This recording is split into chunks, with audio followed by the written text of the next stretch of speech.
Hello and welcome to lesson 45 of this B1 course with Perfectly Spoken.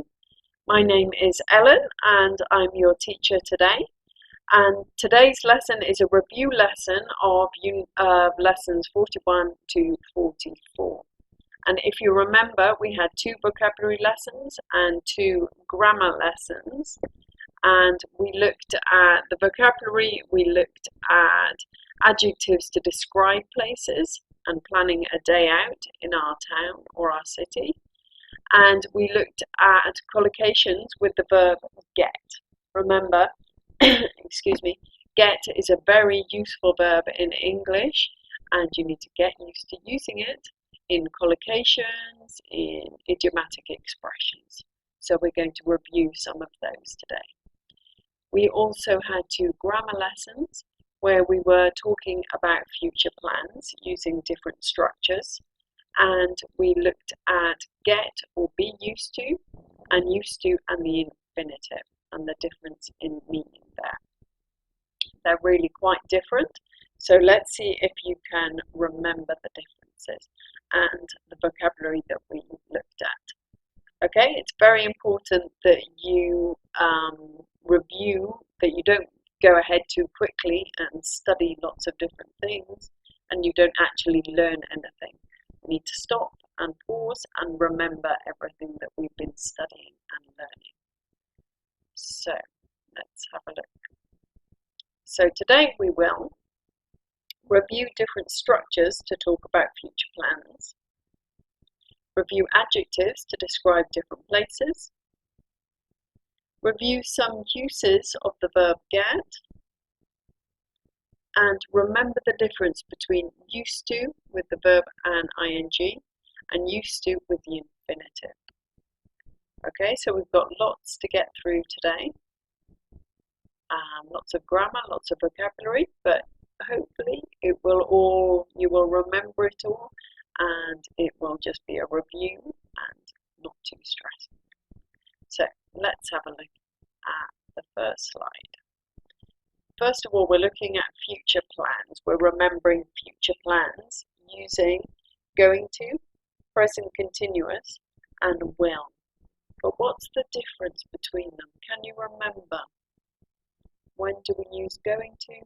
When do we use present continuous? When do we use will? What's the difference in meaning? Okay, if you remember, going to is when we're talking about a future plan and it's something that we've talked about before.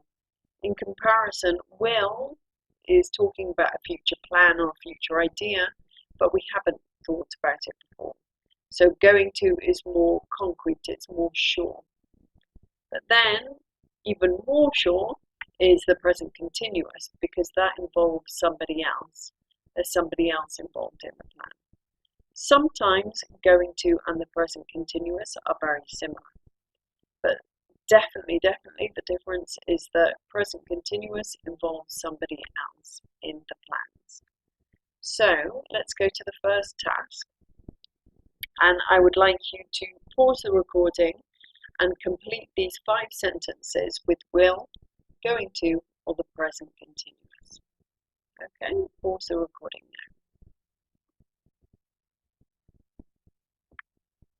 now. Okay, welcome back. How did you get on? Let's have a look at the answers together. So, number 1. I don't know what to do this weekend. I think I'll go to the cinema. Deciding now, so we need will. Number 2. My summer holidays are booked. I'm going to Australia. They're booked. I've thought about this before. It's definite. I'm going to Australia. Number 3. It's Joanna's birthday on Saturday and she is having a party. She is having the party, she is making the plan, so somebody else is involved, so we can use the present continuous here. And number 4, I'm busy tonight. I'm watching a film, I'm going to watch a film. We can say either of these structures is fine here because maybe somebody else is involved, but definitely I've thought about it before, it's a plan.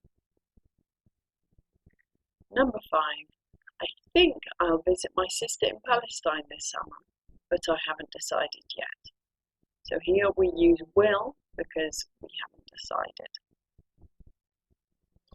Okay, we're deciding as we're speaking. Okay, there we go. How did you get on? I hope you can remember and see the difference between these structures. Okay, let's move on to the next activity. And here we're remembering adjectives. Can you remember the opposite of these adjectives? I use these adjectives to describe different cities or parts of different cities that I know. So there's narrow, exciting, interesting, ugly, busy, noisy, expensive, outdoor activities, warm to describe the weather, and old or ancient. Okay, I'd like you to pause the recording and try and remember the opposite for those adjectives. Okay, then we'll come back together and we'll have a look. So pause the recording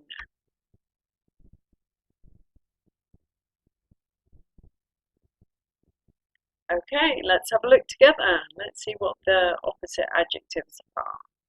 So for narrow, we have wide, exciting, boring, interesting, ordinary, ugly, pretty, busy, peaceful, noisy, quiet, expensive, cheap, outdoor, indoor, warm, cool, old or ancient, and modern. Okay, I'm sure you did very well remembering those opposite adjectives. Okay, just thinking back to the cities that I showed you that I'm familiar with, I described the streets in Barcelona as narrow. I described the market in Varanasi in India as exciting. For me, the skyscrapers in Cairo are ugly and also very modern.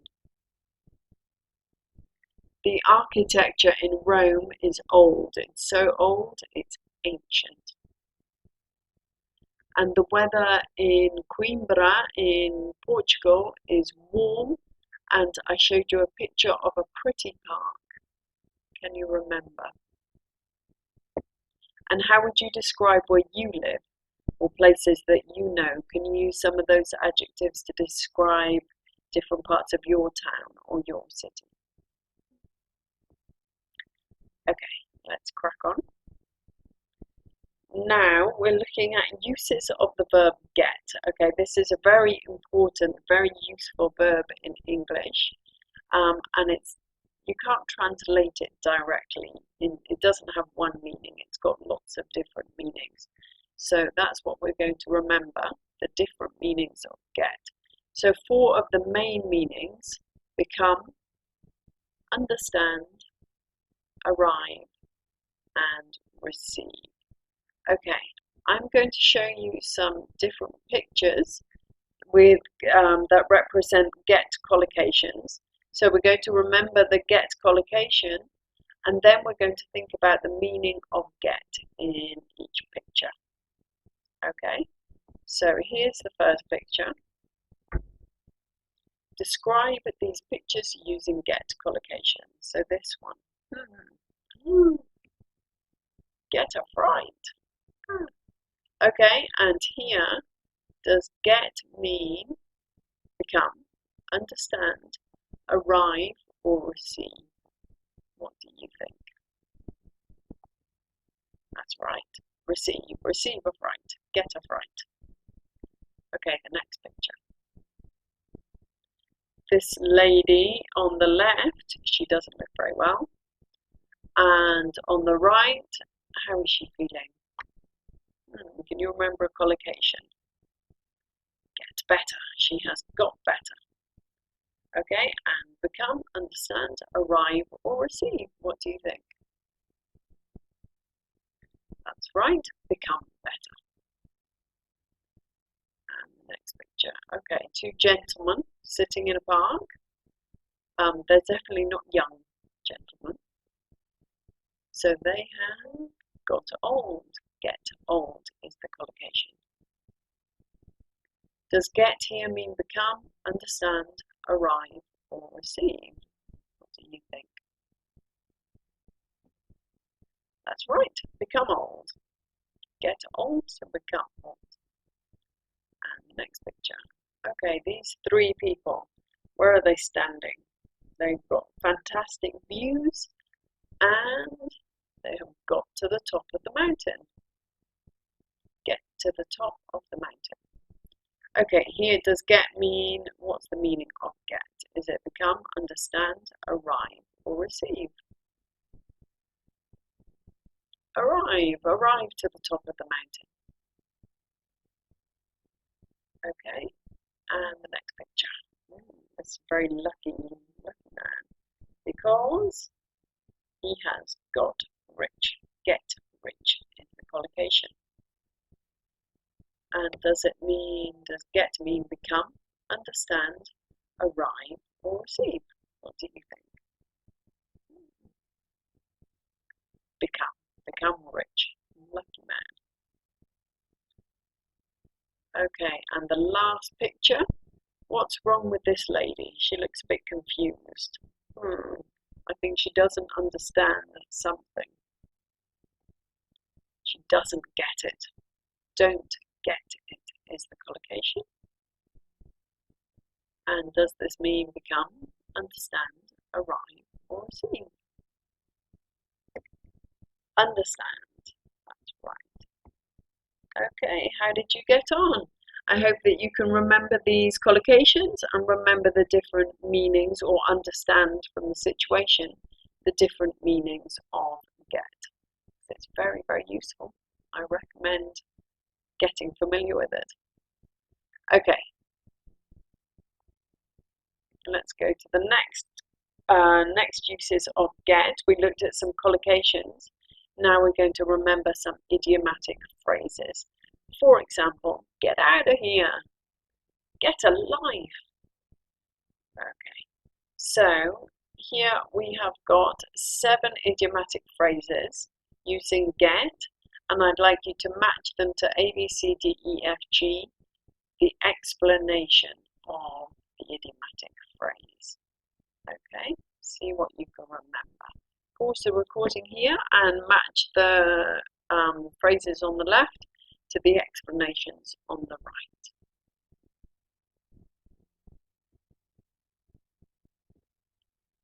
Okay, let's see how you got on. I'm sure you did very well.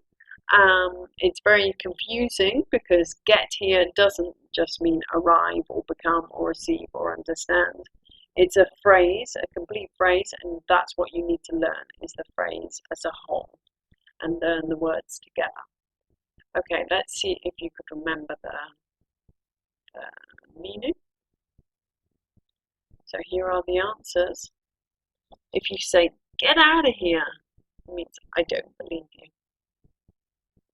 Get down to something, start doing something. Get down to work, get down to studies. Get out there. It means to socialize and meet people. Get off his back. Leave him alone. This is something a parent would say to an older sibling. Get off your brother's back. Leave him alone. Get with it.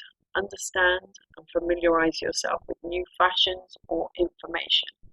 This is quite true of older people, like myself even. I need to get with it when I'm teaching children, because the pop stars they know, the interests they have are very different to things that I'm familiar with. So I need to get with it and understand and familiarize myself with their fashions and their ideas. Get a life. Do something interesting. So if somebody is being really boring, get a life. And get a head start. To start something in plenty of time. So maybe my example in the lesson was to start Christmas shopping in October, even though Christmas is in December, but get a head start so that it's less stressful. Okay, what would you say to a friend who said, "I've just won the lottery"? My little brother is so annoying. It may be Friday night, but I'm going to have a cup of tea and go to bed. Okay, so can you remember from these expressions, get out of here, get down to, get out there, get off his back, get with it, get a life, get a head start? What would you say to these friends? Have a think.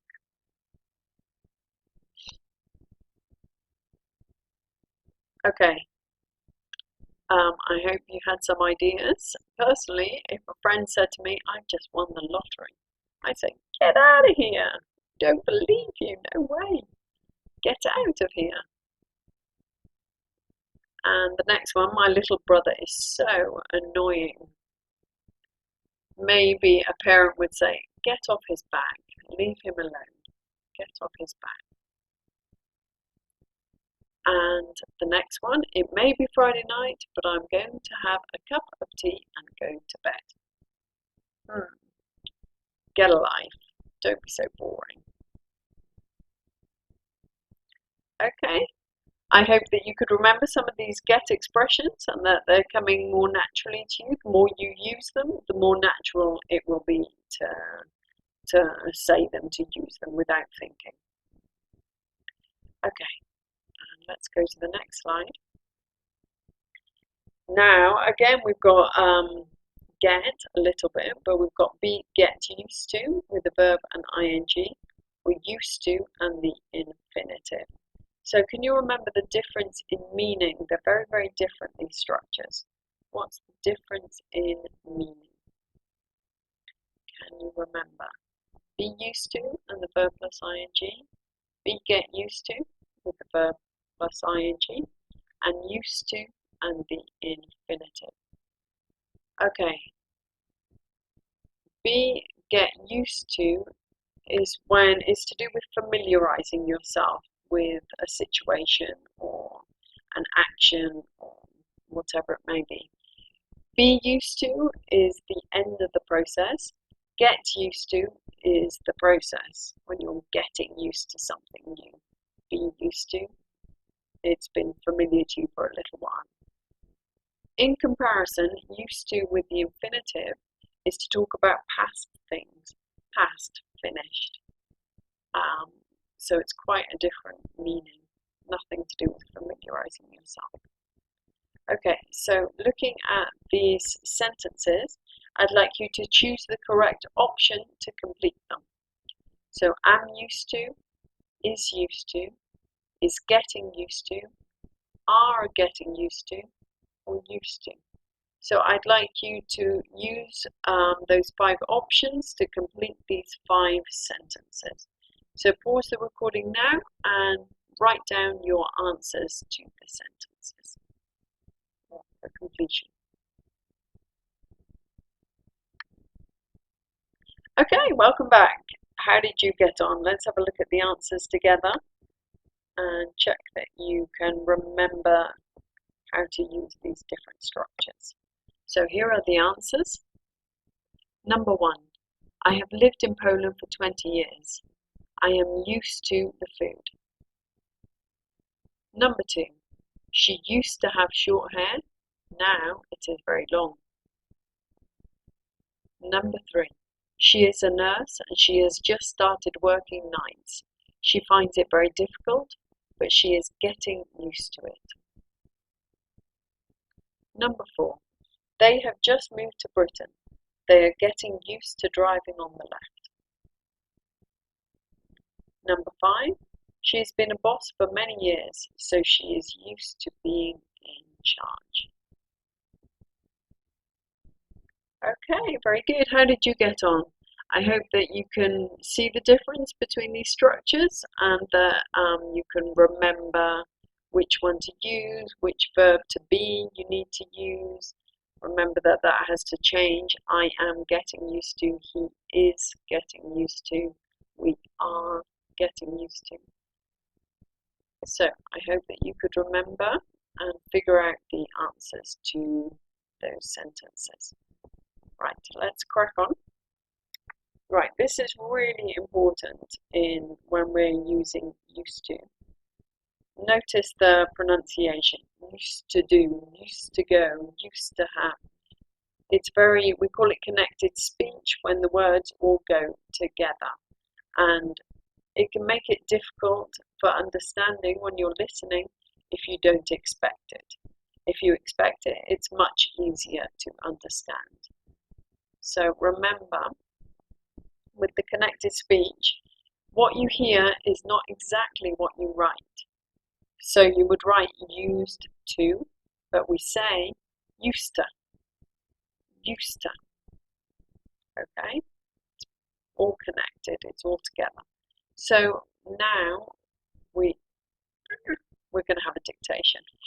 There are the sentences. I'm going to read out 5 sentences to you, and I'd like you to write them down. Okay? I hope you didn't see them. Okay, sentence number 1. I used to live in New York. I used to live in New York. Pause the recording if you need more time to write, okay? Number 2. We didn't used to have a cat. We didn't used to have a cat. Pause the recording, write your answer down. Number 3. He used to be a taxi driver. He used to be a taxi driver.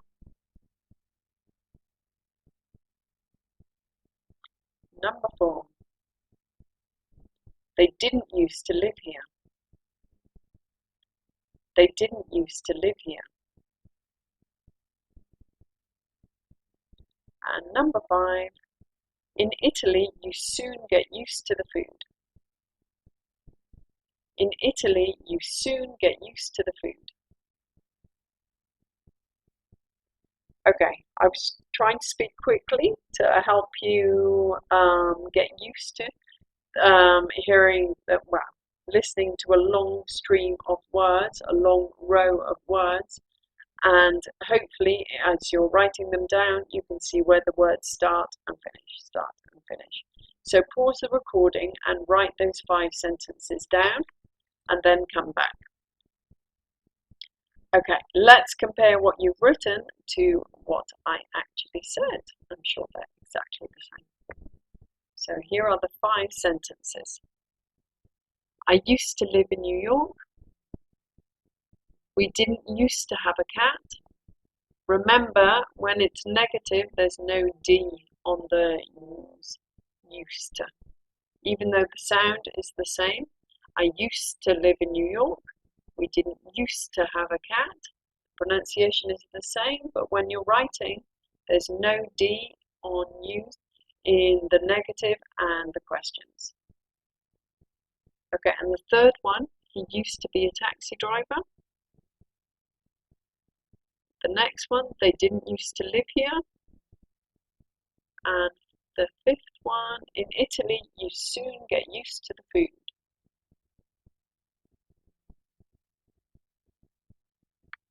Okay, well done. I hope that you can identify the beginnings and the end of each word. You can't always hear it, but if you know what to expect, then hopefully you wrote down the sentences correctly. I'm sure you did. Okay, and let's crack on. So, finally, we're going to have an overview and we're going to have some speaking practice. I'm going to ask you some different questions. I'd like you to pause the recording and answer the questions, speaking out loud. Also, then I'm going to answer them for me, just so you can practice listening and get an idea. So, here's the first question. Describe the town or city where you live. Okay, remember those adjectives that we looked at and describe the town or city where you live. Pause the recording and practice speaking out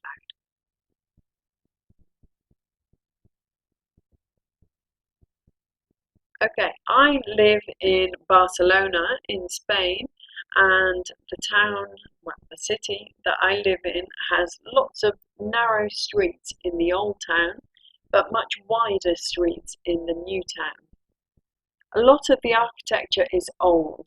It's not ancient like in Rome, in Italy, but some of the architecture is very old. But there is also some modern architecture mixed in.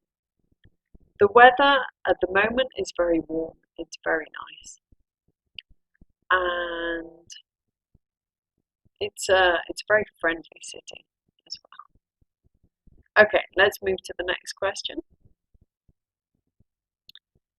If I came to your town, what would you recommend doing? Why? Okay, so pause the recording and think about language we use for making suggestions. What would you recommend doing in your town and why? Okay, welcome back. And if you came to my city, if you came to Barcelona, my city where I live, what would I recommend doing? I would say, why don't we go to the beach? How about going sailing?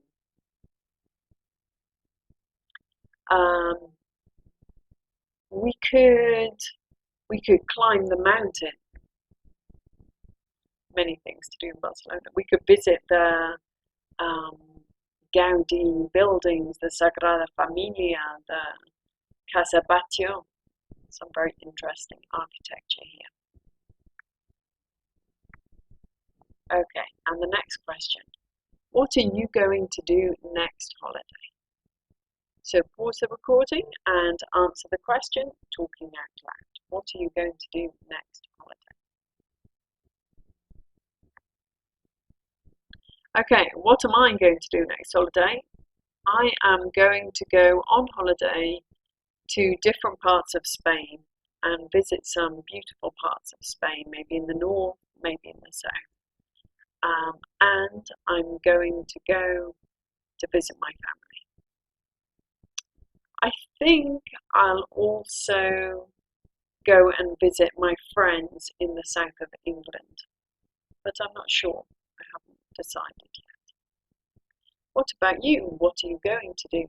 What do you think? What are you thinking of? I think I'll blah blah blah. What ideas have you got for your next holiday? Okay, and the next question. If you won the lottery, how would your life change? Okay, pause the recording and answer the question. Okay, if I won the lottery, how would my life change? I would have to get used to buying everything I wanted. I would get used to living on a boat. I'd like to live on a boat. What else would I get used to? I would have to get used to doing everything I wanted, to traveling around the world. So many options. What would you do? How would your life change? What would you get used to? Okay, and the next question. Is there anything you used to do when you were a child that you can't do now? Okay, pause the recording, answer the question, speaking out loud, and then come back and listen to my answer. Okay, is there anything I can't do now that I could do as a child? That I used to do as a child? Definitely. I used to play football. I can't play football now. I used to roller skate. I can't roller skate now. And I used to be able to sing. I can't sing anymore. What a shame. I'll have to practice. What about you? Is there anything you used to do when you were a child that you can't do now? Okay, so that's the end of today's lesson. I hope that you have remembered some of the vocabulary and the structures that we've been practicing. There's lots of language there that will really help you improve your level in English. Lots and lots of interesting vocabulary and structures. Okay, and next lesson, in lesson 46, it's a vocabulary lesson, and we will think about entertainment and learn vocabulary to talk about the arts and music. So I hope that you can join me for lesson 46. It will be it will be a fun lesson talking about things that we can do in our free time and ways to describe things to sound more knowledgeable, more interested in different arts and music. So I hope you can join me. But for today, that is all. So see you next time. Thank you very much for joining me today, and I hope that you've enjoyed today's lesson. Thank you. Bye-bye.